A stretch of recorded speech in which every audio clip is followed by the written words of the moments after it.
and the need for Palestinians to compromise and negotiate directly with Israel. Those are the two big takeaways from President Obama's speech this morning at the United Nations General Assembly. President Obama is walking a diplomatic tightrope this week at the UN. He made it a goal for his administration to make peace between Israel and the Palestinians.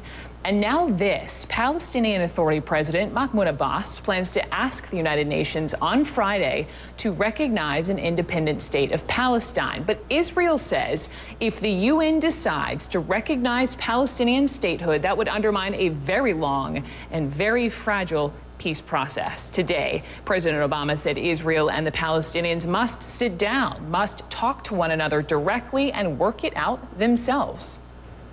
Peace will not come through statements and resolutions at the United Nations. If it were that easy, it would have been accomplished by now.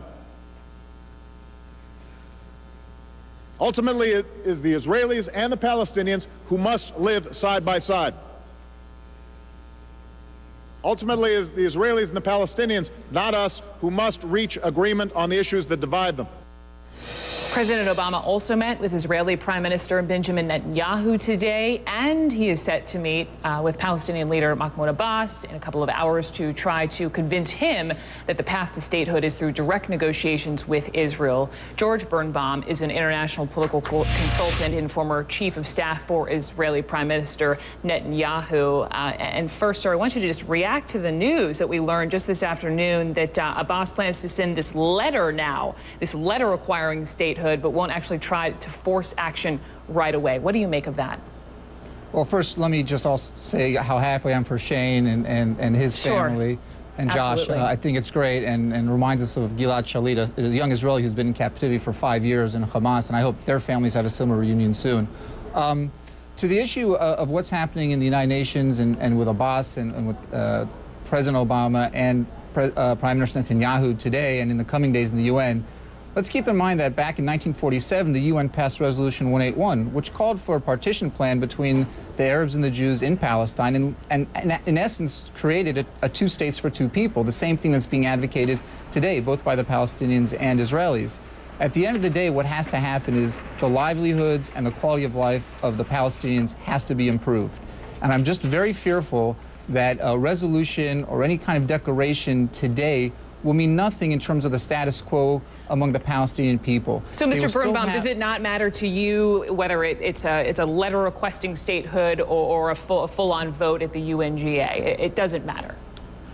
What matters is improving the livelihoods of the Palestinian people and ensuring the security of the Jewish people in Israel. And in order to do that, you have to have defined borders, you have to have defined security arrangements, you have to have all kinds of policies in place that ensure both the quality of life for the Palestinians and the security of the Jewish state. And in order to do that, a letter at the UN, a vote in the UN, a flag on a flagpole outside a building in New York is not going to do that for the Palestinian people. And at the end of the day, that's who matters in this whole issue. I want to play you, this was when the president was speaking just this morning to the UNGA, speaking quite a bit about Israel. Let's listen. America's commitment to Israel's security is unshakable.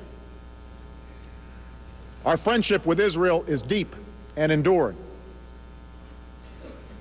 And so we believe that any lasting peace must acknowledge the very real security concerns that Israel faces every single day.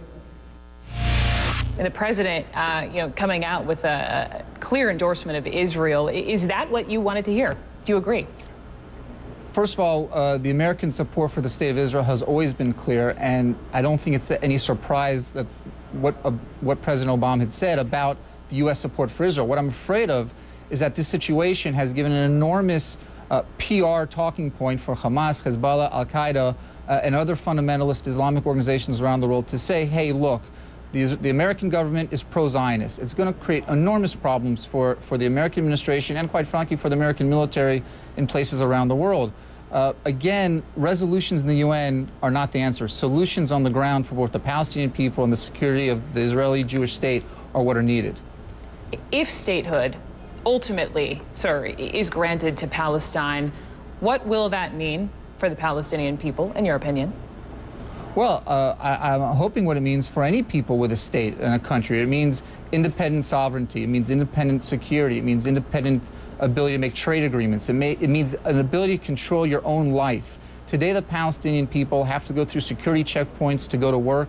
They have to endure enormous hardships in the Palestinian Arab areas. And that's no way for anyone to live. The Jews, more than anyone else throughout history, understand what that means and are sympathetic to that plight. And so what my hope is that whatever comes out of the negotiations, and by the way, even if a resolution passed tomorrow, a negotiation will still have to take place, because a resolution is not going to define a border, it's not going to define a capital, it's not going to define security arrangements. So at the end of the day, a negotiation between the Israelis and Palestinians has to take place in any case, and agreements between the two sides have to take place in any case.